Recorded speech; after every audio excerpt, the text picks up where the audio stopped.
Assalamualaikum warahmatullahi wabarakatuh. Para pemirsa Nusantara dimanapun Anda berada, berjumpa kembali bersama kami The Bola Nusantara. Seperti biasa, semoga kesehatan selalu mengelilingi Anda dalam menekuni rutinitas sehari-hari.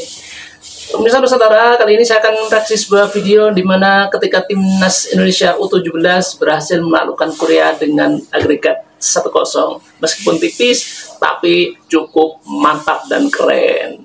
Kali ini ya, seolah pihak dari Asia Tenggara tak percaya bahwa Indonesia timnas U17 bisa menaklukkan Korea. Nah, kita saksikan bersama kehebatan mereka.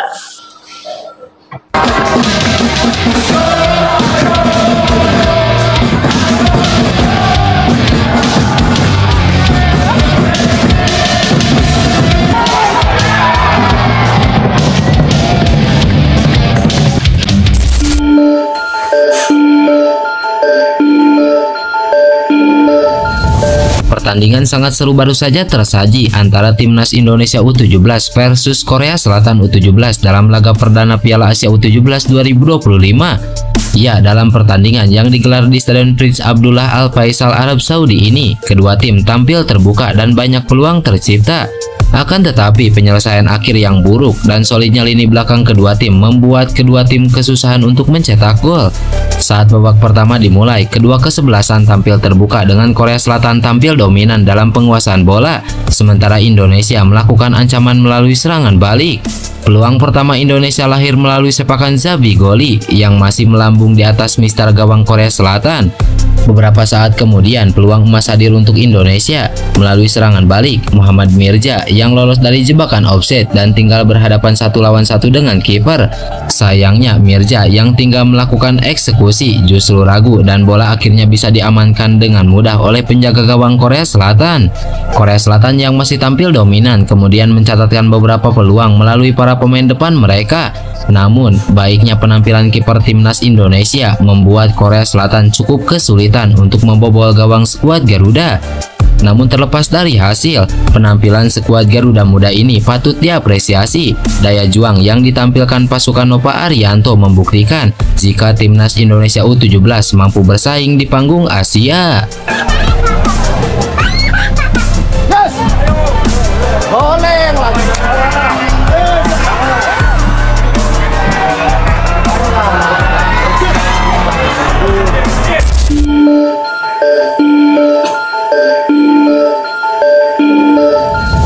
Situasi sulit kini harus dihadapi Federasi Sepak Bola Thailand atau FAT. Ya, hal ini lantaran sidang di Mahkamah Agung Thailand menyatakan FAT memiliki utang dengan nilai sangat besar hingga 360 juta baht. Kondisi itu membuat Presiden FAT Nuapan Lamsam atau Madampang sangat-sangat kecewa. Yang lebih mengkhawatirkan lagi, FAT juga harus membayar bunga harian yang mencapai hampir 25 juta per hari. Ya, kasus ini bermula pada tahun 2016 silam. Saat itu posisi kursi Presiden FAT diduduki oleh Somyot Pongpangmoung. Saat itu FAT mengambil keputusan penting yakni mengakhiri kontrak dengan Siam Sport. Setelah itu terjadi sengketa antara kedua kubu. Pihak Siam Sport mengajukan gugatan di pengadilan hingga keputusan akhir dibuat oleh Mahkamah Agung beberapa waktu lalu. Dalam hal itu FAT pun kalah dalam sengketa tersebut. Setelah keputusan di Mahkamah Agung, pihak FAT memberikan keterangan ke publik. Madampang dilaporkan sangat emosional saat membahas beban uang senilai 360 juta baht atau setara dengan 175 miliar. Madampang meyakini bahwa beban utang itu bukan kesalahan kepemimpinannya. Dia menilai itu adalah utang warisan akibat kebijakan sembrono yang diambil oleh Somyot. Saya tegaskan bahwa saya akan menuntut Jenderal Polisi Somyot dan Dewan Direksi. Masalah-masalah tersebut tidak muncul selama saya menjabat. Saya seorang wanita yang punya perasaan dan saya merasa patah semangat dengan komentar-komentar negatif, ungkap Madampang.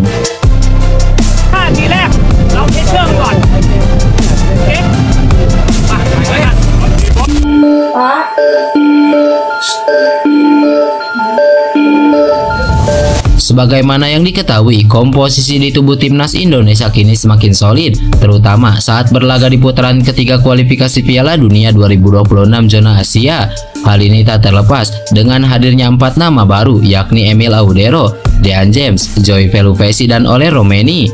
hampir di semua lini saat ini memiliki persaingan untuk memperebutkan posisi utama, tak terkecuali Martin Paes dan Emil Audero.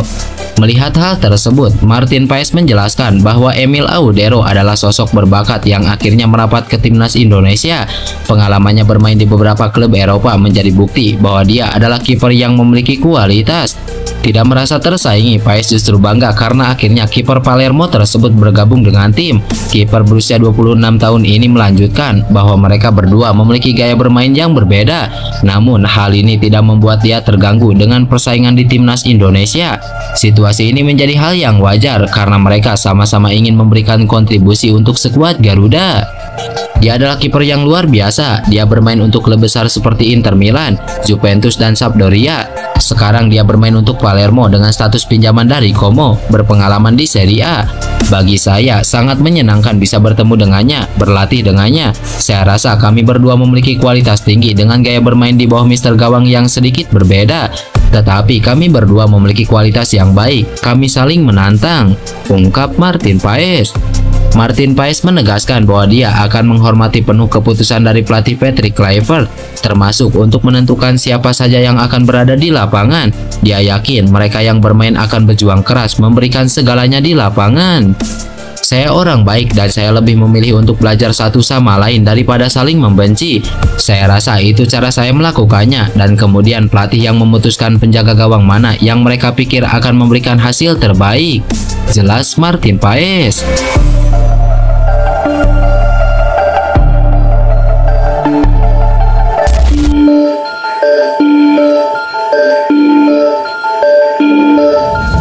Bang J, begitu sapaan akrabnya, merupakan salah satu pemain kunci Venezia, klub kasta tertinggi Liga Italia. Selain kerap dipercaya menjadi kapten tim, JIJ pada musim ini nyaris tak tergantikan untuk Venezia sebagai tembok kokoh di barisan pertahanan. Menurut Transfermarkt, bek berusia 24 tahun itu sudah mengoleksi total 29 pertandingan dan 2 gol untuk Venezia musim ini di berbagai ajang. Konsistensi dan kemampuannya yang apik dalam mengawal pertahanan I Lagunari membuat JIJ dilirik banyak klub Eropa. Belakangan, kapten timnas Indonesia itu center diisukan telah diminati oleh klub-klub besar Liga Italia seperti Bologna, Atalanta, Juventus, AC Milan hingga Inter Milan. Baru-baru ini, JIJ kembali menarik perhatian Inter Milan karena performanya yang stabil dan bisa diandalkan bersama Venezia dan timnas Indonesia. Menurut media Italia, internews.it, Inter Milan terkesan dengan penampilannya yang bisa meredam para striker top di Liga Italia. Bahkan tim scouting Nera Junari menonton laga Venezia versus Bologna akhir pekan lalu untuk memantau JIJ. Masih menurut laporan Internews, JIJ menjadi target Inter Milan untuk musim depan demi menggantikan peran Francesco Acerbi. Namun Venezia mematok harga di angka 10 juta euro untuk bisa membeli JIJ. Jika Venezia terdegradasi, maka harga JIJ bisa turun dan lebih terjangkau lagi. Hal itu bisa memudahkan Inter Milan untuk memboyongnya. Harga JIJ yang dipatok Venezia kepada Inter Milan jelas 2 kali lipat lebih murah ketimbang harga yang ditawarkan kepada Juventus. Sebagai informasi, pada awal Februari 2025, Juventus sempat tertarik kepada JIJ seperti yang dilaporkan jurnalis Italia Antonello Angeli. Dia menyebut Bianconeri sudah mengontak Venezia. Venezia disebut mematok harga 20 juta euro kepada Juventus. Angka 20 juta euro yang dipatok Venezia kepada Juventus jauh di atas harga pasaran JIJ saat ini yang sekitar 5 juta euro. Tentu kabar ini sangat dinantikan publik tanah air. Akankah seorang JIJ akan berlabuh ke Inter Milan atau tidak? Kita tunggu saja.